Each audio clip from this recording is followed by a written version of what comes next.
Good morning junior. Good morning senior. Junior, பஃபேக்கு போவீங்களா? புரியல சீனியர், என்னது? பஃபேப்பா, டின்னருக்கு லஞ்சுக்கு பஃபேக்கு போவீங்களா?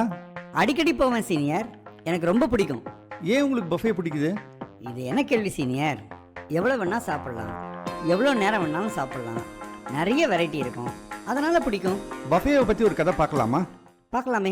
Buffet store. ராமு சோமுன்னு 2 நண்பர்கள். அவங்க ஒரு பஃபேக்கு போகிறாங்க. டேய், எவ்வளோ ஃபுட் இல்லடா, நிறைய இருக்குடா.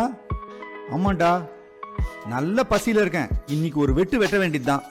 ராமு தட்டை எடுத்துக்கிட்டான். அவனுக்கு நிறைய ஐட்டம் பிடிச்சிருந்தது. எல்லா ஐட்டத்தையும் தட்டில் போட்டுக்கிட்டான். தட்டு நிரம்பிச்சு அதை தன்னுடைய டேபிளுக்கு எடுத்துகிட்டு வந்தான். சோமு தட்டை எடுத்துக்கிட்டான். சில ஐட்டம்ஸை மட்டும் செலக்ட் பண்ணி தட்டில் போட்டான். தன்னுடைய டேபிளுக்கு வந்தான். சோமு கொஞ்சமாக எடுத்துகிட்டு வந்ததுனால சாப்பிட்டு முடிச்சிட்டான்.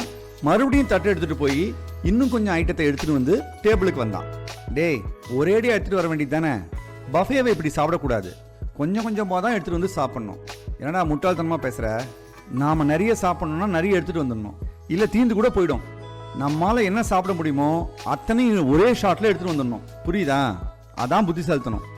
2 பேரும் ஆர்கியூமெண்ட் பண்ணாங்க.